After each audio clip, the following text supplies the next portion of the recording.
तो भाई जो गवर्नमेंट इस समय सत्ता में होगी जिस पार्टी की, मैं तो उसके खिलाफ ही बोलूंगा अगर वो काम नहीं कर रही है तो।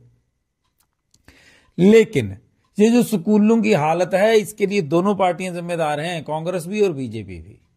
अगर मैं आपसे कल शेयर करके हटा हूं कि एनसीईआरटी का सिलेबस जो 5वीं तक का है उसको पढ़ने वाले बच्चे बिना कोचिंग के या बिना एक्स्ट्रा तैयारी के इधर उधर से पढ़ने के उनको पढ़ना ही पड़ेगा। वो सिर्फ एनसीईआरटी के सिलेबस के ऊपर अगर तैयारी करते हैं तो वो ना तो सैनिक स्कूल में भर्ती हो सकते हैं, टेस्ट ही नहीं क्लियर कर पाएंगे, ना ही जवाहर नवोदय स्कूल्स में भर्ती हो पाएंगे।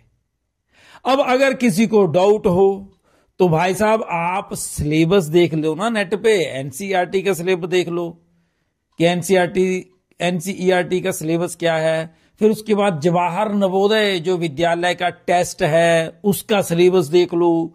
फिर वो सैनिक स्कूल में जो भर्ती होने के लिए बच्चे कोशिश करते हैं तो फिर वो सिलेबस तो होता है ना उसका भी, वो देख लो। फिर बात करिए, तथ्यों के ऊपर बात करिए। अगर मैं गलत हूं तो मुझे आप टोकिए, आप तथ्य लेकर के आए और आप मेरे साथ सामने बात करें। लेकिन क्योंकि मैं बोल रहा हूं और कांग्रेस के विरुद्ध बोल रहा हूं, और मैं इसलिए बोल रहा हूं क्योंकि जिन बच्चों के बारे में कोई बात ही नहीं करता तो आपको दिक्कत हो रही है तो ये आपकी प्रॉब्लम है, मेरी नहीं। मैं तो बोलूंगा ही, मैं तो इसी काम के लिए हूं।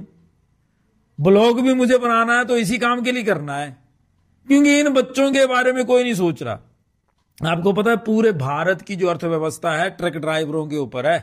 अगर आप बड़े ध्यान से सोचेंगे तो ट्रक ड्राइवरों के बच्चे कौन से कॉन्वेंट स्कूल में पढ़ते हैं? भाई साहब सबके बच्चे सरकारी स्कूलों में ही पढ़ते हैं।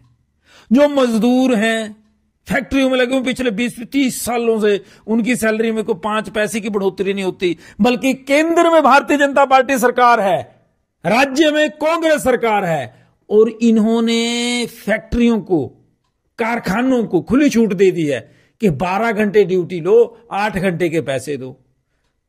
उन मजदूरों के बच्चे भी सरकारी स्कूलों में पढ़ रहे हैं।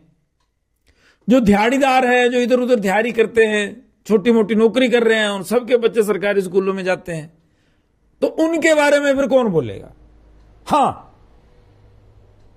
आप सोचें या ना सोचें, आप बोलें या ना बोलें, अमित विशिष्ट तो बोलेगा।